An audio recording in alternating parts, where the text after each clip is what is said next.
अस्सलामुअलैकुम दोस्तों। बहुत बहुत स्वागत है, इस्तकबाल है आपका अबरीन एकेडमी में। आज हम ब्रीच कोर्स का क्लास 9 का डे 3 का सिलेबस पढ़ने वाले हैं। तो आइए दोस्तों शुरू करते हैं। नुक्ता नुक्ता किसे कहते हैं? कलम या पेंसिल से छोटा सा निशान लगाया जाता है, इसे नुक्ता कहते हैं। नुक्ते को ज़ाहिर करने के लिए अंग्रेज़ी के हर्फ का इस्तेमाल किया जाता है। मिसाल के तौर पर यहाँ पर पेन से निशान लगाया गया है। नुक्ता पी है, नुक्ता ए है, नुक्ता एस है। कता ख़त और ख़त। कागज़ पर ए और बी दो नुकात लीजिए और उनको मिला दीजिए, आपको ए बी एक सीधी लकीर मिलती है।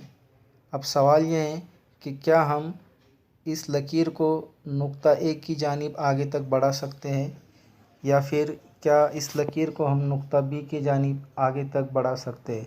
तो हमारा जवाब होगा हाँ, हम इस लकीर को जो है तो ए की जानिब भी आगे तक लामहदूद बढ़ा सकते हैं और बी की जानिब भी आगे तक लामहदूद बढ़ा सकते हैं। ख़त को लामहदूद बताने के लिए तीर की नोक से दिखाते हैं। हमारी बनाई हुई पहली लकीर ए से बी तक ही थी। वो लकीर इस ख़त का टुकड़ा यानी कता ख़त है।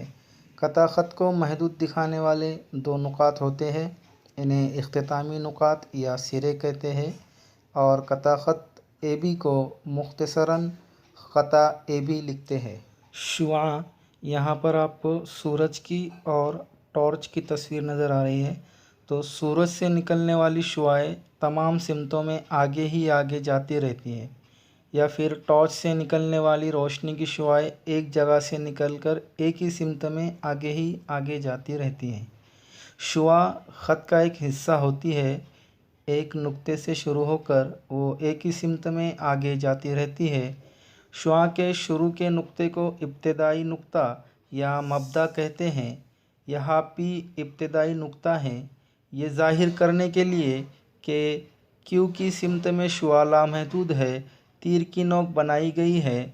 मुकाबिल की शक्ल को शुआ पी क्यू पढ़ते हैं, शुआ पी क्यू को शुआ क्यू पी नहीं पढ़ते।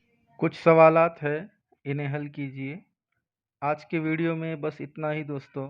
अगर आपको ये वीडियो पसंद आया हो तो इसे लाइक, शेयर और सब्सक्राइब करना बिल्कुल भी ना भूलिएगा।